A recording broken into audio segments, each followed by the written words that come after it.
Hey, it's Alex Radcliffe, and today is an August update. An update on the games leaving my collection from August. What I've decided to get rid of, why, and let's just go into it. And let's start the day off with Deep Madness. Deep Madness, these gigantic boxes right over here, is basically, I want to say it's everything from the most recent Kickstarter, or near everything. And the reason I'm getting rid of it, sadly, is not because Deep Madness isn't a good game. I think it is. I've played it, I've enjoyed it, I want to play it again, I want to give it more time. But rather, there are so many amazing campaign games that I both own and have coming, or I should say amazing campaign games I own, and hopefully amazing campaign games I have coming, that Deep Madness is just, it's fighting for attention. It's fighting for my gaming time in a world where I can play Zombicide, Besieged, where I can play Massive Darkness, Too Many Bones. There are so many other games that I would rather play. And so I think Deep Madness is great. I think if you like Deep Madness, well, you're right to like it. My biggest problem, and the reason Deep Madness is losing against these other games is, let's use Zombicide as the best example, because I think, or Zombicide and Cthulhu Death May Die are good examples. For me, if I'm playing a game that involves heroes on a board, or these adventurers, characters or whatnot, trying to do things, Deep Madness is far more tactical than those games, and involves a lot of running away to win. So it involves a lot of diving underwater, managing these objectives you have to achieve, coming back up for air, running away from monsters, and all of those are excellent mechanics. But ultimately, if I have a whole bunch of miniatures on the board, I kind of would rather just slaughter them. That's just, I think that's fun for me. I think I enjoy, once I'm playing a game with dudes on a map, not dudes on a map, once I'm playing a game with epic miniatures and fighting each other, I kind of want a fighting game like Cthulhu Death May Die, like Massive Darkness, like Zombicide, where I can have fun slaughtering enemies as opposed to tactically maneuvering how I run away. Don't get me wrong, there's a lot to like here. It has stayed in my collection for a while because it's a good game, a good engine, a good system. But ultimately we have to make choices. We have to make hard choices, and Deep Madness is one of the harder choices that I've had to make, but it is a choice that I have to make. And so, yeah, Deep Madness, I think it's great. You should pick it up, look into it, but for me, it's not one that's staying. Next up, same party line, we have City of Kings.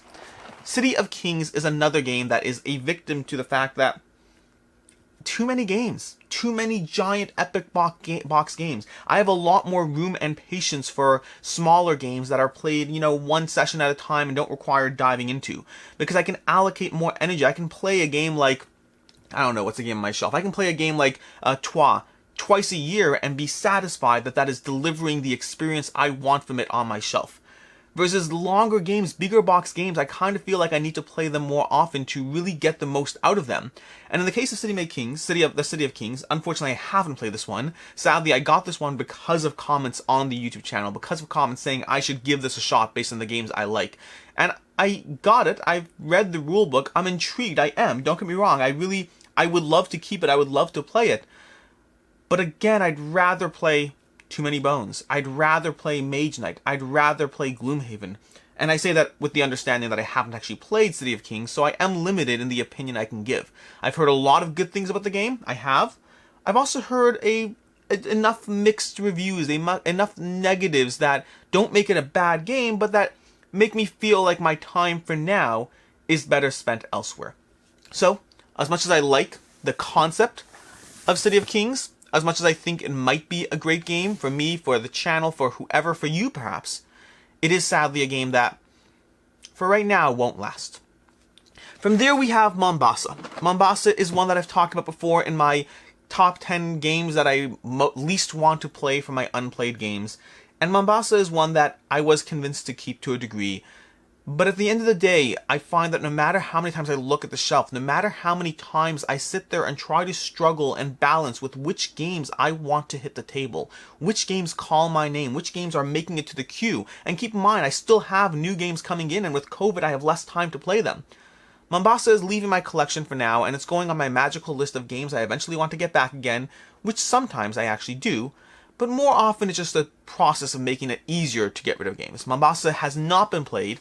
I feel badly about that, but I don't feel the drive. I just don't feel the drive to play. With that, brings us to exactly the same situation with Robinson Crusoe. Robinson Crusoe was also on that list. Robinson Crusoe is also one that I felt the need to play. I felt that I really should give this a shot, but yet again, when facing my shelves, when looking at what I want to spend my solo time on, I realize I am not playing enough Marvel Champions that I want to. I'm not playing enough Too Many Bones. That's a game that's incredible. Too Many Bones is one of the best solo experiences that I have.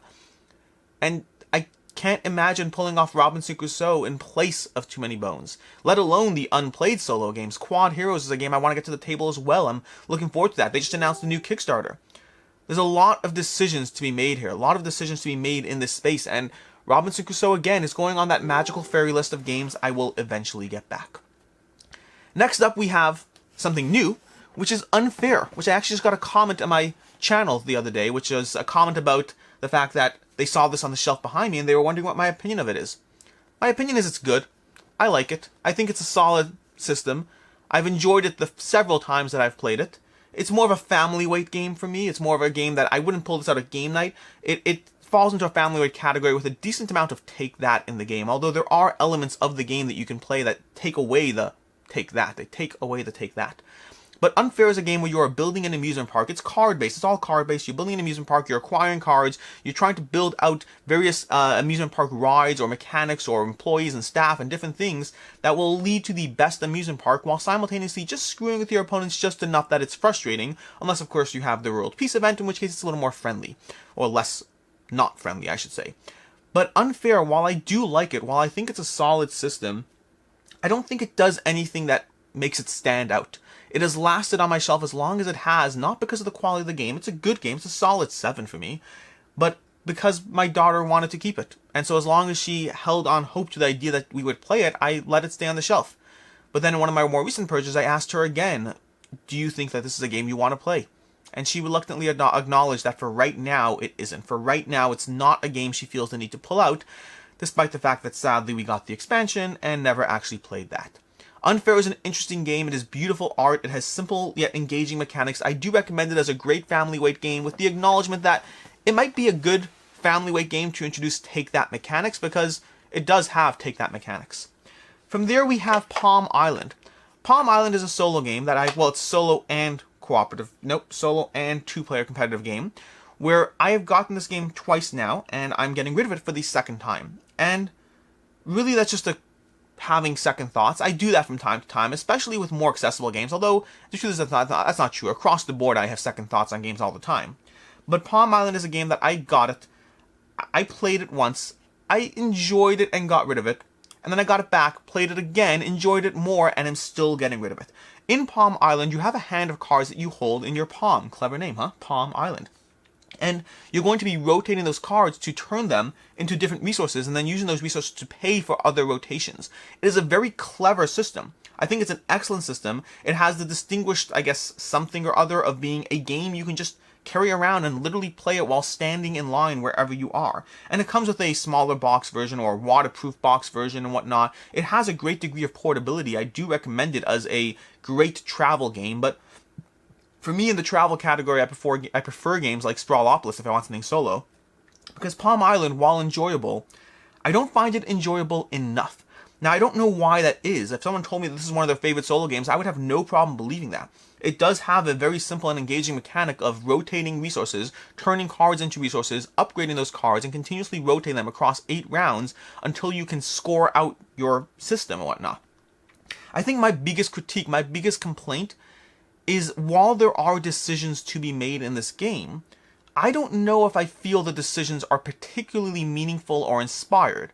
Most of the time they just come down to, well, what's the choice I have in front of me, and this one's pretty simple and obvious given the state. Now understand, I've played this game twice. For me to comment on the strategic depth of the game is, well, perhaps arrogant, perhaps just wrong, call it what you will. What I will say it has not pulled me in with the presentation of the strategic depth of those choices, but I recognize 100% that I might just be wrong. From there we have Ticket to Ride Nordic, which Ticket to Ride is a game that once upon a time in a long ago fairy tale land, back in 2012, maybe 2013, when I was getting into games and I was acquiring everything, not that different than today, just different everythings. We played Ticket to Ride. My wife and I played Ticket to Ride. We enjoyed it, and so we basically got everything. We had Ticket to Ride Europe, Ticket to Ride India, Ticket to Ride Switzerland. We had every single map available at the time, and for context, we got the most recently released map at the time, which is Ticket to Ride Africa. So I guess we can timestamp when this happened, because that was the most recent map available. We also got Ticket to Ride Nordic. Rewind about 4 years ago when I really started the process of these heavy purchases. For a long time, I let my collection build up. I watched videos like this wondering, why do you feel the need to get rid of games? What is the rush that you have to get games off your shelf? And then one day I realized I value the mental space, the mental headspace that I dedicate towards these games. Whenever I'm looking at the shelf and thinking of all the games, it's not the physical space, it's not the money, although that is a factor, but rather it is the idea that when looking at a shelf, I want to believe that these are games that are hitting the table. And when you get to a point where you don't believe that, then they stop becoming objectives and they start becoming collectibles. Not necessarily a bad thing in its right, but just not what I'm looking for in a collection. And so again, roughly 4 years ago, I did the great purge of, 2016 or whatnot, and I got rid of a lot of games, including all but one of my Ticket to Rides. And Ticket to Ride Nordic was the one that left, because Ticket to Ride Nordic, I believe, is the best two-player implementation of Ticket to Ride. It is a great game with 2 and 3 player counts, and I figured that's where I would play it most. And 4 years later, I haven't played it since. I don't know why, I don't know what it is, but Ticket to Ride, while a great game, while an enjoyable experience, and one that I do recommend both as a gateway game and just as a light, leisurely couples activity or whatnot, at the end of the day, my wife and I just don't pick it out when it's time to play a game. It's light, it's accessible, it's easy to teach, it's easy to play, it is fun. But not a game that I feel the need to play, and that is a good reason to get rid of a game. Next up from there, we have Cartographers. Cartographers is a hard one for me. Cartographers is a game that I really, really like it. And I am buying the app for this game because I really, really like it. But the game implementation, the board game implementation of this game is one that doesn't work for me. And primarily it's because the drawing, I just don't like the drawing of the game, and I find the scoring tedious. What I mean by that is, in this game, it's a roll and write game, or a flip and write as it were, and you're going to be flipping cards and then drawing the various Tetris polyomino shapes on your board to score various scoring objectives. And I like it. The art's engaging, the world is great, the mechanics of the game are excellent. The problem is there are two main critiques as to why I am getting rid of this after multiple plays. Why I feel this is a great game that I want the app for, but not one where I want the physical copy. And reason one is the drawing of shapes. This is a game where the shapes it presents you with, you have to spend a lot of time drawing distinguished, changeable shapes on your board. Not changeable, distinguished shapes. There's different shapes, and you have to make sure that at a glance of your player board, you can easily determine what is what for the sake of scoring. And the shapes are kind of annoying. I mean, you could just draw a few lines in one direction and a few in another, but it very quickly gets to a point that the shapes you're trying to draw, when you're playing it, you're just focused on getting it done, and when it's time to score, you're focused on looking at it, and suddenly it is no longer recognizable what you've been doing on your player board this whole time. Cartographers is a game that I like the execution, but I just don't like the scoring mechanism. And that brings us to the second thing, which is the scoring, even with everything clearly defined, the scoring is a lot of adding things up. It's almost as much gameplay. I would say a third of the gameplay in our experience has been devoted to counting as opposed to playing the game. And that's just too high a barrier for me. So while I like the system, while I am happy to own Cartographers, and while I do heartily recommend it, both as a solo experience as well as a team-based, not team-based, a solo and competitive experience, I recommend it both ways. Ultimately for me, I am getting the app, and I'm leaving this one behind for now. To be clear, I have not yet played the app, I have no idea if it's a good implementation, I've heard good things about it, but I'm just taking a gamble. It's $5 in the App Store, I have some credit, and I like the game. I do. I'm willing to spend that $5 for a good solo app I can play on my phone. And in general, I have a fairly strict rule that I only play board game apps if I no longer own the game. I find that once you have an app, and this is really the subject for a different video entirely, but let's go into it quickly. I find that once you have an app, if you play that app, you progressively get significantly better and widen the gap of the experience between yourself and other players. So as long as I have a physical copy that I'm going to be playing, I don't want to ever be in a position where I'm playing Cartographers and I've played it 30 times and the person across from me has played it twice. I feel that is a too unfair a gap and just not enjoyable for either player. So I have a fairly firm rule that I only get apps of games that I don't currently own or don't plan on owning. So, tangent aside, let's go to the last game on the list, Solenia. Solenia, shadows are a problem here. Here we go. now it's lighting, all these different things to take into account. Solenia is a game that I enjoyed. Solenia. I played it once. I got it because I heard a lot of comparisons to Black Angel, and Black Angel is sitting on my shelf unplayed, very much on the list of games I want to get to the table, and need to get to the, well, needs a relative term, would like to get to the table. And Solenia had aspects of Black Angel. Specifically, it had that moving ship where you take a section of ship and put it in front and then continue moving and take another section, put it in front. It's an ever-moving board that, I like how the rulebook states, make sure to reposition the board every time so it doesn't actually drift off the edge of your table. Thank you, rulebook. I needed that tip. That being said, Solenia is a game that I got because of the comparison, and I thought it would be interesting. It was definitely sold as a light game. I wasn't under any illusions. In fact, I would say I got this game expecting that I would not keep it in the end, but I wanted to try it out. Very often light games end up being sleeper hits in my collection because of the accessibility of who and how I can play them with. I find that they have a greater failure rate, but when they stick, they can stick well. And Solenia is one that I played, and I do recommend it. I think it's an excellent introduction game. I think it's an excellent gateway game. It has simplified mechanics, simplified strategy, enough decisions to actually be meaningful, enough of a gameplay sequencing that is different, that is innovative, that I really do enjoy and find, well, fun and good and simple and strategic. All those good things I just said a second ago. But ultimately, where Solenia falls flat for me is it doesn't do anything captivating enough for me and my collection. It is not strategic enough to face off against other strategic games, and it's not elegant and appealing enough to hold its own against games like Istanbul, against games like, I don't know what I have in my collection, Carcassonne, Parks, any of these other lighter games that, I mean, Parks is a fairly cutthroat game, let's be honest. But Solenia is a game that I think it does a lot of things well. In fact, when we were done playing it, I actually offered it to one of the gamers I played it with. His daughters play games as well, and they have a smaller collection. I said, hey, is this a game that you'd be interested in for your family? And he's thinking about it. This game is, I don't actually know where this game is going, but I thought it's an excellent game. I think it's a good gateway, a good starter game. But for me, it's not one that I feel the need to own in my collection. It is simultaneously appealing in the mechanics of what it does, yet not rewarding enough in the strategic depth or whatnot, which at this point I'm just repeating myself. And that's the list. This is the list of games. We have Deep Madness, City of Kings, 2 games that I believe would be great fits for my collection. I just don't have enough time for these big box games. We have 2 smaller games that just didn't work for me or whatnot. And then 5 regular standard size box games that 2 of them sadly are unplayed, and I want to play them. It's just a question of time.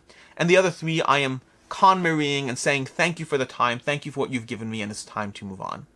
I hope you've enjoyed this list. As usual, I am Alex Radcliffe from BoardGameCo. This is my monthly Purge video. There was one more game on this list, actually, but my wife saved it for right now, so we'll see if it shows up again in the future. She took a game. There's another game. I'll tell you, actually. Sorcerer City. Sorcerer City is a game that I liked it. I played it a bunch of times, but I felt that it was time to move on from, and my wife felt it wasn't, and I mean, you can guess who won that argument. That being said, my regular deal with my wife when she saves a game is she has to request to play it at some point to maintain that save. It doesn't actually have to be played, she just has to request it. Just say, hey, I'd like to play Sorcerer City, and if I'm not in the mood, then that's my fault.